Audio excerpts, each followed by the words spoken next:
May the 4th be with you. This is Andy Hall. This is the Disappointed Cat Morning Show. It is Force Day. We've got a bunch of stories coming up. New York City reopens soon. One of your favorite transphobe evangelicals busted for having kiddie porn. Beer and COVID. What's the connection? It could be delicious. And DINESH D'Souza just running his mouth. We're covering a bunch of other stories too. Hello, let's do something funny.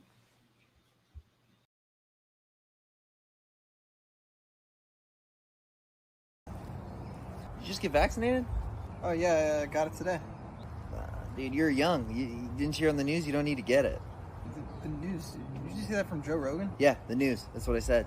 You don't need to get it if you're young and you're healthy. You're like the healthiest guy I know. Dude, I've got diabetes and asthma. I need the vaccine. Dude, you're fine. Just go for a run, meditate, talk to Ben Shapiro for an hour on the phone. Just figure it out. Dude, I definitely need it, and so do you. Just take it. It's free. I don't care if it's free. I'm the last guy who needs it. I'm like dumb healthy, dude. I've been taking alpha brain supplements, testosterone therapy. I've been taking agalosales, man. Dude, this is Stragless. What does this do? I can get hard again. I've been growing my own hemp and marijuana. I've been bow hunting all kinds of animals in this neighborhood. You know, the thing about trans people, I've been homebrewing my own Oxycontin. I've been eating nothing but raw elk meat for 6 months. Oop. Sorry, I thought I was gonna shit myself. But yeah, man, don't get vaccinated. Joe Rogan, he's an atheist, but he's not a very good skeptic. I don't know if any one of you have been following up on Joe Rogan. He pops up in the news every once in a while. He's a huge podcaster. He is, and for those of you who don't know who Joe Rogan is, or who aware of how big his podcast is, comedians consider him to be the new Johnny Carson. His audience is as big as Johnny Carson's was back in the 80s, in the 70s. Comedians go on Joe Rogan to make it big, And of course, Joe Rogan was telling young people maybe about a week and a half ago, that they didn't need to have, if you're healthy and you're young, you don't need to get the vaccine. And Dr. Fauci had to school him and help Rogan pull his head out of his own ass. And then Rogan gave the crappiest apology ever. You know, and this is what gets me sick about people who run their mouths. They give out false information. They give horrible advice. And then they say, hey, you shouldn't be listening to me anyway. You shouldn't be taking me seriously anyway. That it is a horrible defense. It's a horrible defense, and talks about the gullibility of your own people, of your own fan base right there. And how much, you know, it's with Tucker Carlson, that's his defense. Sidney Powell, that's her defense. Don't take me seriously. And then it's the Joe Rogan defense too. And I have to tell you, okay, so I don't know exactly the kind of smack that comes out of my mouth when I'm doing atheist drinking out loud, when we're hitting the 1.5, 2 hour mark, and I might be browned out. I might be a little blacked out, you know, but even then I feel, and tell me if I'm wrong, chat, for those of you who see me ranting while drunk. I still think I pulled my punches. I still think I'm not going to say anything too crazy that I can't back up with like a 2-second Google search on a reputable website, on a reputable news site. So yeah, I had to share that. I saw it on TikTok, obviously. And yeah, Joe Rogan. Hope everyone's doing well today. Checking out the chat. Critical Cripple, hope you're doing well today, sir. Say that you don't get any sleep. I'm sorry to hear that. Tobin. Hello, Tobin. I did not see the interview with Math Pig and Critical Cripple. I am now intrigued and interested in seeing that. Maybe I'll do that after work, because after this show, we do the After Party After Show, which is an open mic. Then after that, I'm off to work for a few hours. So maybe I'll try to catch that. Dr. Mordecai, hope you're doing well today. Dr. Mordecai and Dave from the West Coast, working a lot. Dave hasn't been here. in the after party after show for a while. He's like doing work stuff and he's doing home stuff at work. You know, there's just like a universe of work that Dave's doing right now over on the West Coast. Jess M, glad to see that you're here. Brain bug. I did a cicada related joke on my blog today. Brain bug. Just to let you know. The news, right, Brain bug? Who considers Joe Rogan to be the news? Who considers Joe Rogan to be the news? I know, fans of Joe Rogan.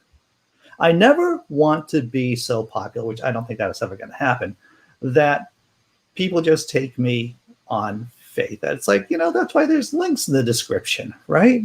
I've looked at other YouTubers and shows on cable, like Adam Ruins Everything. Adam Ruins Everything always puts his sources, right? Always puts his sources. One of the big World War II channels I watch, he always places his links in the video that you can see where the information comes from, and he puts it in the descriptions too. Derek Cruz, hope you're doing well this morning, Derek. Did I get everyone? I think I got everyone. Willie Ignorant, hello, hello. All right, so yeah, so that was my rant about Joe Rogan, right? And about people being irresponsible. How can you be irresponsible when you have such a large platform? How can you be irresponsible when you even have a small platform? And we've all seen people being irresponsible with small platforms on YouTube and medium platforms. Their number is legion.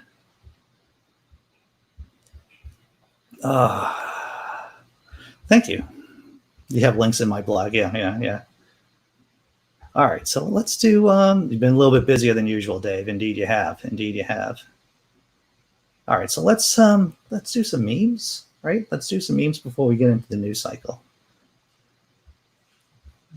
Let's see, where did I put my memes? Oh, here it is. It's a joke. Don't get an erection like last time, Josh. What? My name isn't Josh. I know. My name is Josh.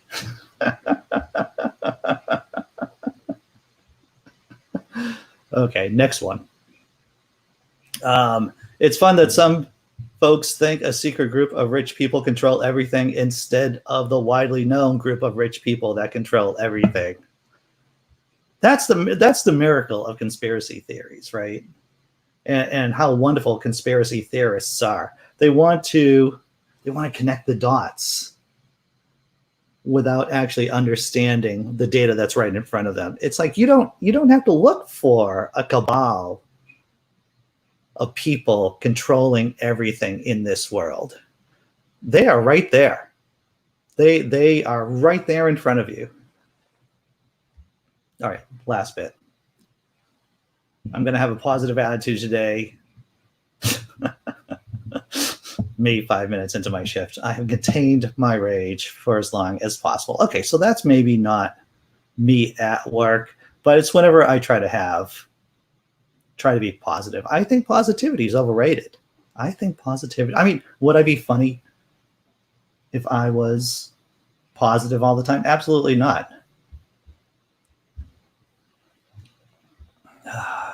Yo, what's up, Rach? Hope you're doing well this morning. Talking about the shortcomings of being positive. I'm not an advocate. I'm an advocate for other people being positive. Don't get me wrong. But I just feel that when I'm happy, I get significantly more stupid. I'm just going to throw it out there. When I'm happy, when my girlfriend and I we were driving down to North Carolina 2 weeks ago, and we're just talking, and we're having a good time, the conversation's flowing, and then we just miss the exit. We just miss the exit. And then because the GPS wanted us to avoid the traffic jam, right? The traffic pileup due to an accident. But we were having too good a time enjoying our conversation. Conversating. I guess that's a word. I'm making it a word. We were just conversating. And you know what? Just missed it. Just missed the exit. And then we got stuck in traffic. That's just one example of me being happy, making me stupider. Maybe I'm biased. More stupid. That's right. It's hard to believe, but it is possible, Spooky Bed here. I like your avatar there. I like the fractal. Very cool. 2 negatives make a positive, indeed. All right, so what's the first news story we're doing? Oh, New York City. I would go to New York City at least once a year. I would drive drive down to New York City. New York City is only like 3.5, 4 hour drives for me. I have a very specific, activities that I like to do when I'm in the city. I go to the Strand bookstore, one of the biggest bookstores in the world, I believe. I've been going there for like 25. How old am I? Yeah, maybe 30 years. More. Okay, it's not important how many years I've been going to the Strand bookstore. I go to the Strand bookstore, and then I wait out in line to get cheap theater tickets. Right in Times Square. You can get cheap theater tickets. But of course, none of that's been happening because of COVID-19. However, there's light at the end of this tunnel. New York capacity restrictions to lift May 19th, clearing a way for Broadway reopening. September is still the likely date when most productions will return. And let me tell you, if you haven't done the cheap tickets system, I've gotten some excellent seats just waiting out. Sometimes in the rain, sure, but sometimes I wait out for like an hour or two to get really decent and cheap tickets, but it's worthwhile. I saw Alan Rickman in a Mammoth play. Of course, Alan Rickman's no longer with us, but that's just an example of a great seat at a good price, seeing someone fantastic perform live. Governor Andrew Cuomo on Monday announced that the state will be lifting all of its capacity restrictions beginning April 19th, including for Broadway theaters. The move clears the way for Broadway to return on that date, along with other theaters and indoor venues. The lifting of the restrictions also impacts restaurants, museums, salons, gyms, and other stores. Cuomo, however, added that social distancing measures will remain in effect in accordance with CDC unless all attendees provide proof of vaccination or receive a negative test result. Capacity limits on large outdoor stadiums for now remain 33%. Broadway has indicated that from a financial perspective, September would be the likely date most shows would return to the stage, given logistical complications, but this is a promising first step. I don't think many people go to this city in August. One of the times I would like to go to New York City is in August because a lot of people, a lot of visitors, a lot of tourists aren't in New York in August. But you can see why they're reopening their doors in September. Broadway has remained dark since March 20th, 2020, with the reopening date pushed back time and time again as the pandemic has raged on. But the vaccination rates rising in New York City and throughout the state, the industry is starting to see signs of life, and some shows have signaled their plans for return as early as September. What's more, New York City Mayor Bill de Blasio has indicated his goal to fully reopen the city by July 1st. That's going to be pretty cool.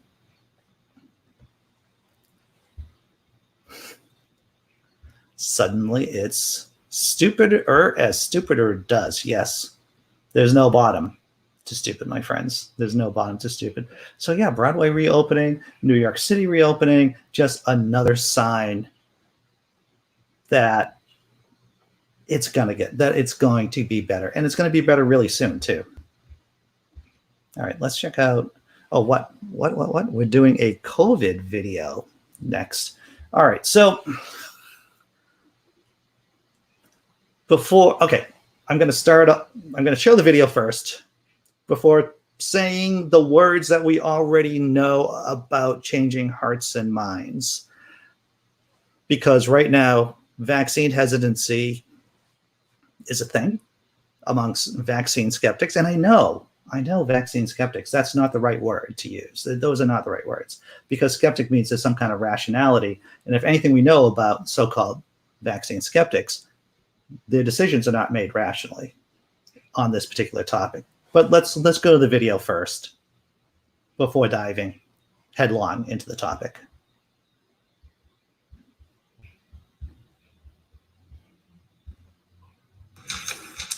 As we mentioned, with vaccinations down, variants spreading, there's now widespread consensus that achieving herd immunity is unlikely for us. An editorial cartoon by the artist Bill Bramhall lays it out pretty well. We'll give you just a minute to take it in here. Suffice to say, herd immunity, the message is, may be an impossibly long slog for our society. New York Times was a bit more serious, putting it this way, quote, scientists and public health experts are coming to the conclusion that rather than making a long promised exit, the virus will most likely become a manageable threat that will continue to circulate in the United States for years to come, still causing hospitalizations and deaths, but in much smaller numbers. So back with us tonight, Michael Osterholm. He is a professor and the director of the Center for Infectious Disease Research and Policy, University of Minnesota. He was also a COVID advisor in the Biden transition team. Thank you very much for coming on. What would life be like with herd immunity? And is it your determination that we're going to miss that brass ring as a society?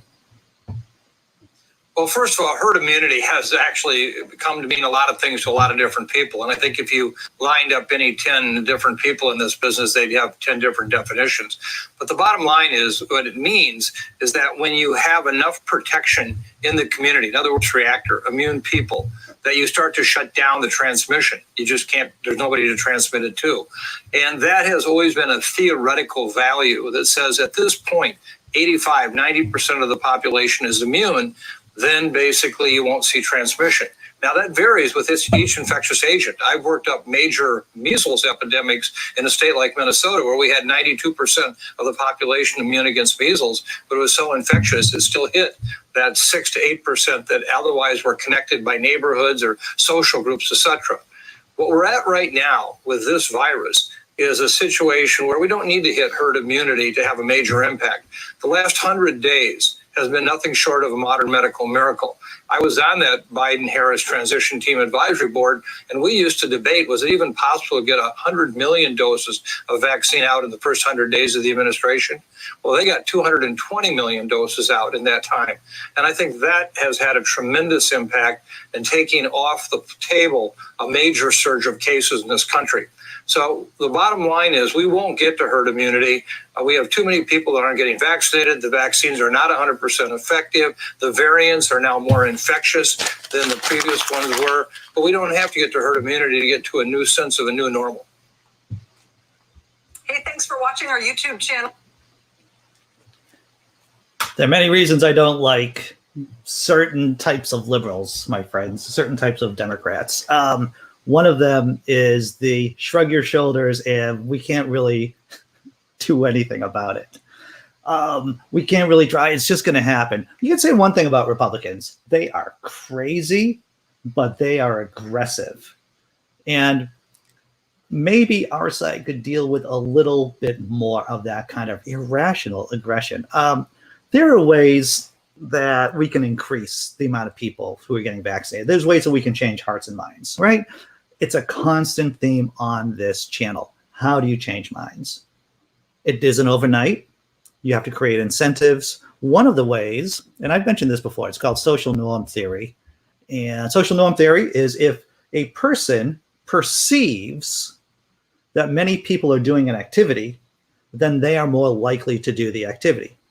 So an example of social norms theory is that hotels do this sometimes. If hotels, you see a little note on your hotel desk saying 80% of our visitors do not ask us to wash their towels every day.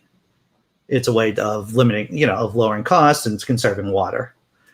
Those people who just read that little note will say, well, maybe it will affect their behavior. They'll be like, well, maybe I'll only ask for housekeeping to wash my towel every other day, for an example. So it's the perception of whether or not people are doing a particular activity, and that can change people who are hesitant. Real life example of this. Now, this might seem stupid to many of you, but it isn't. This is my Facebook profile picture right here. I got my COVID-19 vaccine. We can do this. What that does is that if people are on the fence, right? Not hardcore anti-vaxxers, but people who are on the fence, if they see more people on Facebook with just something as simple as this, that will help shift behavior. Simple as that. Social norms theory right there. So yeah, and there are other, and in fact, our next story is going to show how New Jersey is trying to incentivize people to get the vaccine.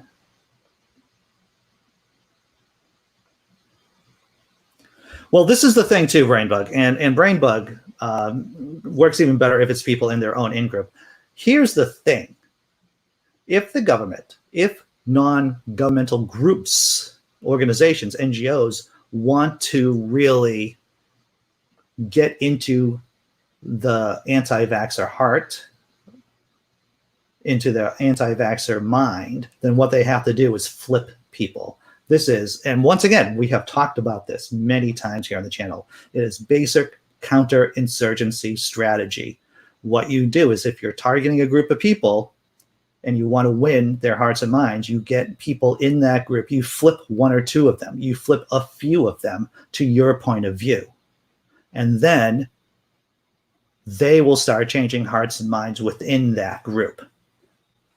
Once again, if governments, non-government organizations are serious about getting people vaccinated, what they have to do is to flip evangelicals, white Protestant evangelicals. You have to flip a few of them so that they can influence people within their clique, within their community. It is possible to do. You're not going to get everyone, but you're going to be able to cause fractures within that community and start changing people's hearts and minds.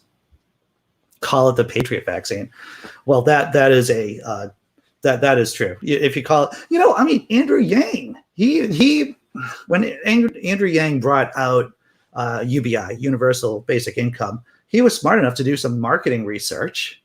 Universal Basic Income wasn't the first name for this particular concept, but he figured out that he did some market research, and Universal Basic Income, UBI, people respond to that.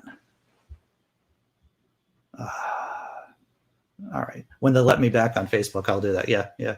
Everyone spends some time in Facebook jail, don't they, Dr. Mordecai? Everybody. So that's my partial rant here. But wait, is there more rant? There might be more rant. Here's our next story.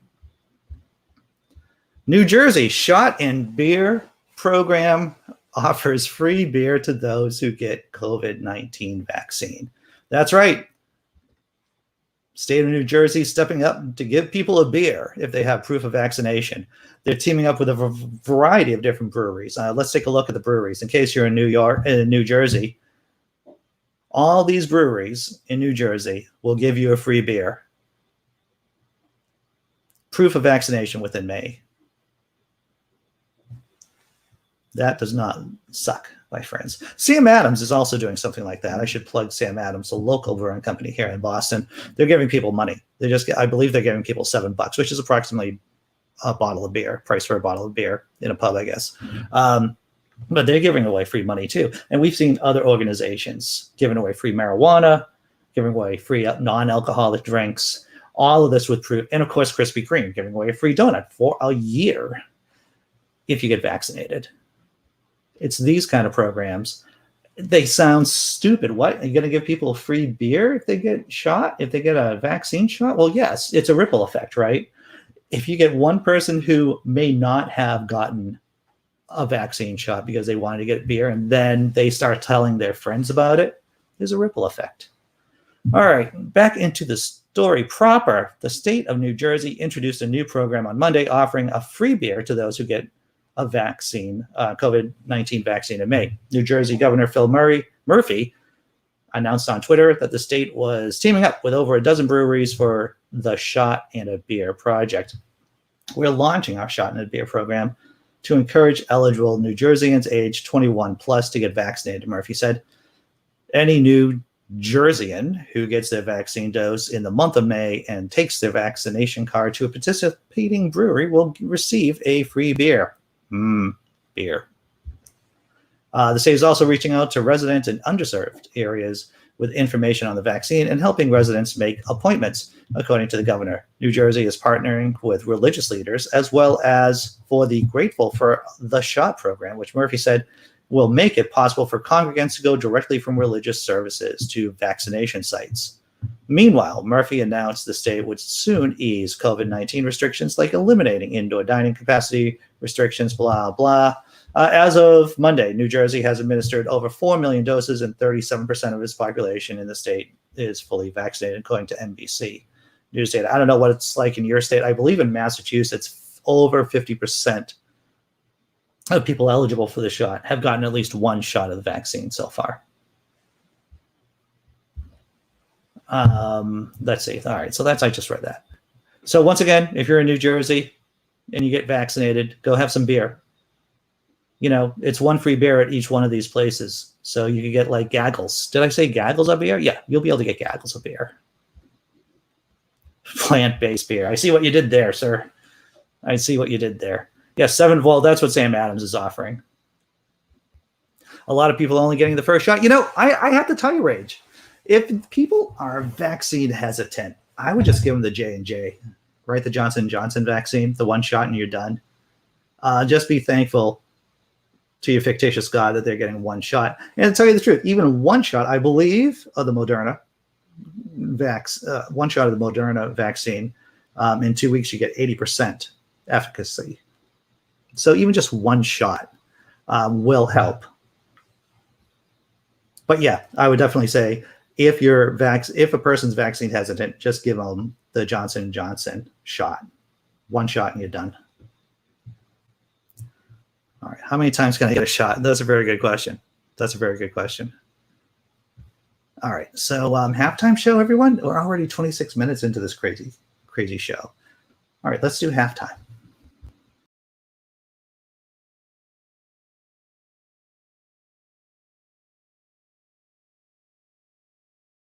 I can't stop turning things into wine, like this water. Wine. No alcohol at the meeting. Your coffee? Wine. I am sober, Jesus. I don't care. That guy? Huh? Wine. Wait.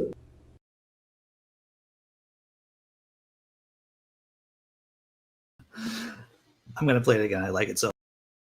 I can't stop turning things into wine, like this water. Wine. No alcohol at the meeting. Your coffee? Wine. I am sober, Jesus. I don't care. That guy? Huh? Wine. Wait. Good times, everyone. Good times. In case you're just tuning in, we've actually covered real stories today. New York City reopening, New Jersey giving people free beer, and we covered a video about, I don't know, the unlikelihood of the United States of America getting herd immunity, which just kind of makes me wonder, maybe I should go to a country that will get herd immunity, because, you know, some countries will get herd immunity. All right, check out chat before jumping.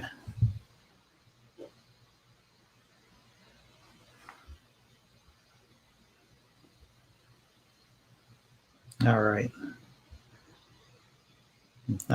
You're late this morning. Well, that's okay, Jesse Bear. Because I've heard the video can be rewatched on YouTube. I've had it on very good information. All right, what's the next story? Josh Duggar? Who's this guy? Who's this guy? You know, I have to tell you something, chat, viewers, lurkers, observers, listeners. If I ever get a mugshot, I'm not going to look like that. All right, maybe if I'm stoned. Maybe if I'm stoned, I'm going to look like that. This story is just from a few days ago, of course. Most of you in the atheistosphere have already heard about this, but it's good to review. Josh Duggar faces 40 years in jail for receiving and possessing child porn. Yes, the transphobe. This guy, part of the Duggar clan, busted for child porn. Another case of religious fundamentalism getting pervy. And he's facing a lot of jail time, too. This is from the Friendly Atheist, by the way. You probably already saw that, right? Right there. 40 years. Josh Duggar faces 40 years in jail. Oh, that's sad. By Hemant. According to the indictment released publicly today, this is from last week, this is on Friday, a grand jury agreed that Duggar in 2019 knowingly possessed material that contained images of child pornography, including images of minors under the age of 12. Duggar faces up to 40 years in prison, or as someone on Twitter wryly joked, 19 years and counting. That's a hard joke. I like it, but that is hard. He pleaded not guilty to both charges, of course. The family responded with a short statement to Us Weekly that doesn't deny anything. The accusations brought against Joshua today are very serious. It is our prayer that the truth, no matter what it is, will come to the light, and this will be resolved in a timely manner. We love Josh and Anna and continue to pray for their family. Anna is Josh's wife, and of course, Anna's about to have their next baby. I guess they have six children right now, but hey, why not go for a seventh? His actions appeared to be finally catching up with him. Charges were never filed against Duggar, one of TLC's 19 kids and counting, and the former executive director of Family Research Council's FRC action, after we learned in 2015 that he had been accused of forcible fondling of 4 of his sisters and another girl, all underage, several years earlier. Subsequent reporting confirmed the allegations and that the show was eventually canceled, even though some of the spin-offs and with other Duggar children continued to air. Duggar also checked into a Christian rehab center months later after an adult film star said he paid her for, quote, rough sex. This guy. Nothing but trouble. But wait, is there more hypocrisy? I'm glad you asked, chat. I'm glad you asked. Here's the biggest kicker of the ball. In 2014, his mother, Michelle Duggar, was the voice of a robocall that went to the voters of Fayetteville, Arkansas, about a proposed LGBTQ non-discrimination ordinance. She urged people to contact local officials so that they would vote against it. Her reasoning? Trans people would hurt their kids. Sure, I could read the transcript of her robocall, but then I'd have to wash everything, all of this, because I don't want those words coming out of my mouth. Checking out the chat. Here we go. Rage. Josh's mother put out a robocall in Florida telling people that trans people are a threat to children. And yes, she covered up her own son's pedophilia. You know, I have to tell you this. As a parent, I have not, and my kids know this too, that I will not cover up or assist them in something shady. That's a nice way of saying it, right? That's a nice way of saying it. Call me old-fashioned, but I believe people should bear the brunt of the consequences of their actions, whether they are my blood, whether they are my children, or whether they're someone I don't know. Oh, I just got here just in time for the POS. Yes.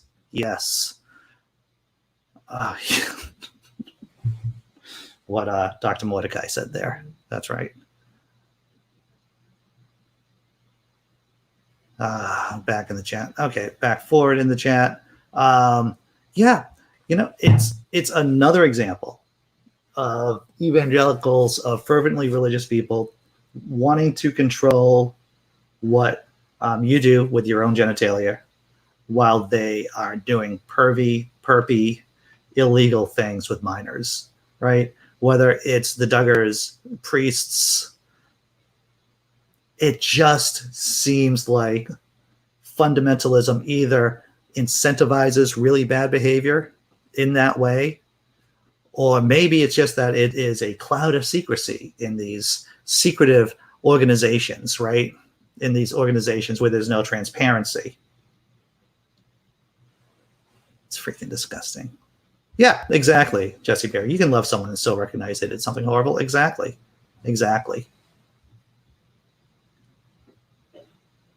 Wow. So yeah, Josh Duggar. I'm sure we'll be hearing more about this in the next couple. He is arrested. He is arrested, right? So there is at least some justice, though slow. All right. Are we doing something else? Oh, hey, do you want to know something about Trump's wall? This is a feel-good story. We did have a feel-good story after Josh Duggar being busted for child porn. But here's maybe this will put a smile on your face, chat viewers. Let's take a look at this. Work has stopped on Trump's border wall. I'm not sad about that. And maybe you won't be either. Fly straight east out of Nogales, Arizona, and you'll pass miles of rolling border wall built during the President George W. Bush era. Then it reveals a construction zone frozen in time. Steel border wall bollards are left in stacks, and construction equipment sits on staging grounds. Just weeks before President Biden was inaugurated, the Trump administration pushed ahead to build a 4-mile stretch of new border wall into the Patagonia Mountains. This is the end of the road, about 15 miles east of Nogales, Arizona. This is as far as the border wall construction got. And what you see now is this carved out path sitting next to the pristine, untouched landscape. So this trench, I mean, this is the footer where they hope to put these bollards. 8 to 10 foot deep trench. And they literally stopped in mid-trench. Lake and Jordal has spent years campaigning against the border wall in these remote areas of Arizona. It's kind of a bizarre scene because we've got this huge amount of devastation, this massive swath of land that's been blasted open, and nobody knows what's going to happen next. We revisited a number of the border wall construction sites we've reported on in the last year, and this is what we found. Dozens of sites along the border have turned from bustling construction zones to ghost-like scenes. There will not be another foot of wall constructed on my administration. Vowing not to build another mile of wall, President Biden stopped construction after taking office. About 200 miles of border wall that was being constructed now sit in limbo, and funding is approved for about another 75 miles. The Biden administration says it's reviewing the construction projects. I'm taking you to the border fence. It's up the road here. Sheriff Joe Frank Martinez in Del Rio, Texas, takes us to what's supposed to be a 2-mile stretch of border wall. This is border wall that was started at the end of the Trump administration? Yes. This structure that you see here and that structure there. It's replacing an old iron fence a few hundred yards away from the Rio Grande. I just think it's foolish to leave this project just as it is. Construction equipment is still on site. Deep trenches are dug out. The sheriff might describe this little section of Trump wall as overkill, but he doesn't want to see it abandoned either. There are also environmental concerns. At the end of the Trump era, crews were blasting into the Guadalupe Canyon in southeast Arizona. When the Biden administration took over, construction stopped. But before leaving, construction crews used the remnants of old steel border barriers to block access to the new wall. Just a few months ago, all you could hear out here was the sounds of heavy machinery, construction crews, and explosive detonations blasting into the mountains. Now, it is eerily quiet. Lake and Jordal says he wants to see construction money diverted to restoring the wilderness. It is enraging. Frankly, I'm so tired of watching these beautiful landscapes pay the price of politics, of really poor decision making. For anti-border wall activists, the damage is done. And the question becomes, how do you repair a mountain landscape that now looks like this? And Brianna, this fight is far from over. The federal government now needs to negotiate the cancellation of these contracts. And it's not all of the border wall contracts. There are still others that are being funded through other means than the pools of money that the Trump administration was dipping into to pay for the expansion of that border wall construction. And in recent weeks, there have been notices that have gone out to landowners in Texas from the federal government saying that the land was going to be taken over for border wall construction. So this is an issue that is not going away just yet. Well, how about that? The border wall, just a ghost town, or it's a ghost wall. All right. Gonna check out the chat. Well, going back to the Quiverful movement, indeed, the Quiverful movement breeds this kind of behavior. The founder of the movement, Bill, has 13 allegations pending against him, pending forever now. Nothing seems to actually get done. I've never been to the Patagonia Mountains. Never been there. And Scott Duke, I think we should catapult Trump over his wall into Mexico, then have Mexico immigration arrest him for being in the country illegally. Indeed. We're just talking about the Duggars, about Quiverful. You know what? I had Suzanne Titchmeyer on the channel. She wrote on Pathos about the Quiverful movement. I had a couple of videos of Suzanne talking about these radical Christians who are just all about patriarchy, very, very dark dystopian stuff in this community. Ray says, yeah, they push the purity culture. So if a girl gets raped, the responsibility falls on her. Josh was molesting his own sisters, which often happens in those households. No way to supervise 20 kids. Yeah. All right. Well, yeah, you know, the wall was always the dumbest idea. People who build walls are typically on the losing end of the equation, given the time. The Great Wall of China. We don't even, I mean, most of us are historically literate to know that the Great Wall of China didn't stop the Mongols, right? They didn't stop. It didn't stop the Mongols. The Berlin Wall. The people who built this Berlin Wall were on the losing side of history. And I'm going to say this too: that the way that the wall's going in Israel, I wouldn't put money on the Israeli government in the long term. If you have to build a wall, then that shows that you're on the losing side. That you are on the losing side. And you know what? I could talk right now about how Iran is winning the Cold War in the Middle East. I don't know if you've heard about it, and this is a complete tangent, by the way, is that if you want to know about who has effectively won the Cold War between Iran and Saudi Arabia, it's Iran. Saudi Arabia is basically suing for peace, is asking to negotiate with Iran, and typically the side that needs to negotiate with the other side, that's the losing side. If you haven't kept up with this story, the Iranians and the Sauds have been in secret talks. You know, Sauds have been getting hit with drone missiles, you know, rocket attacks. And so they're suing for peace. They're suing for peace. And that means effectively that even with all the crap the U.S. has given Iran, that, and Israel has too, that Iran has basically won a major battle in the Cold War. And I would even say at this point, because the Iranians see the Sauds as their main problem. That's who they see as the main problem.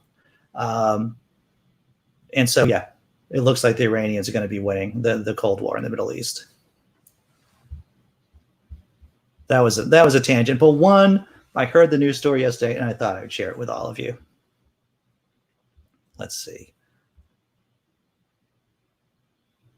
Oh, good. Thank you, Brainbug. Brainbug just threw up a link about the ecological damage caused by the wall. Take a look at it. I will. I am intrigued. Well, you know, rage, I would have to say this, is that, you know, anger is the appropriate emotion, right? If we are going to feel feelings, right? If we're going to allow ourselves to feel feelings, then one of those things is anger, right? That's just natural. Hey, imaginary gods here. Reality and modernity is the problem with theocracies, indeed. Well said. Well said. So what are the stories that we've covered so far? Josh Duggar, busted for child porn, for having child porn, 40 years in prison possibly. New Jersey's giving you beer if you're getting a COVID-19 vaccine shot in the month of May. New York City is reopening. Broadway is going to be reopening in September.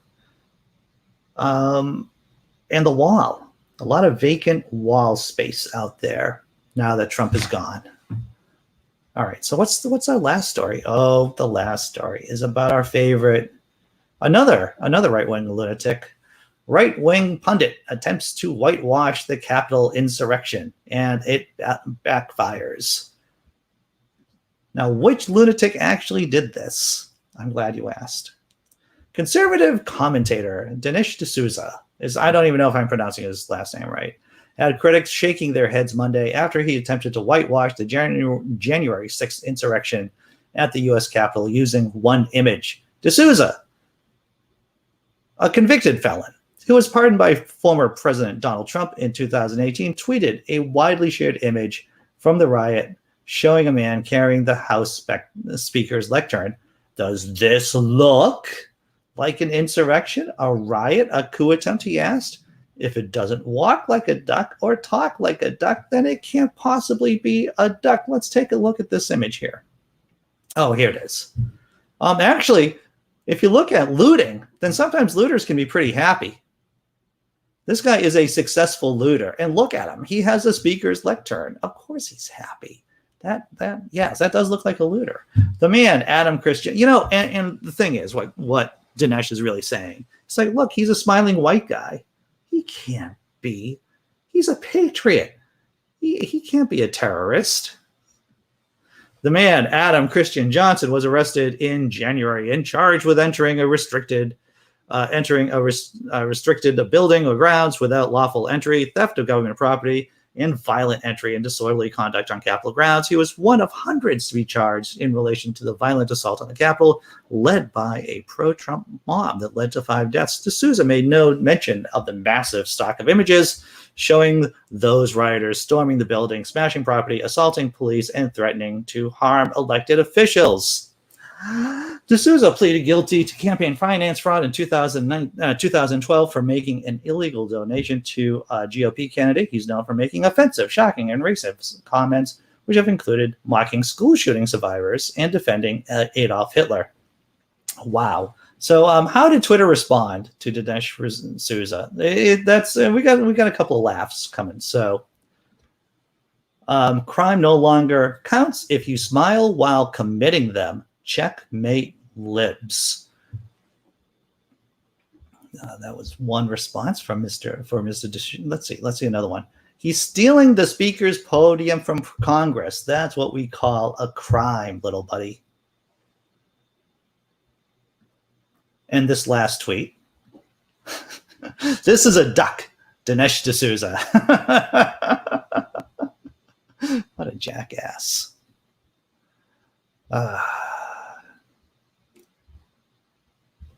All right. My machine keeps buffering. I'm sorry to hear that, sir. I'm sorry to hear that. Crazy and stupid are not mutually exclusive. You're right about that. Imaginary God. You're correct about that. So I think that's the news stories. Dinesh D'Souza shooting his mouth off on Twitter and getting dunked on. Is that the proper term? Dunked? Smash? I don't know. People making fun of him. Beer in New Jersey. You get a shot, you get a beer. Well, you know, a vaccine shot. Josh Duggar, possibly getting 40 years. And New York City reopening. Let's take a look at the final video. The funny video. Hopefully it's fun. I think it's a funny video. Maybe that's, well, take a look.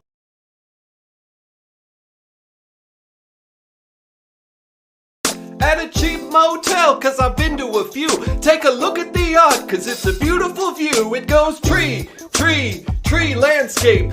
This one is maybe some kind of frozen lake.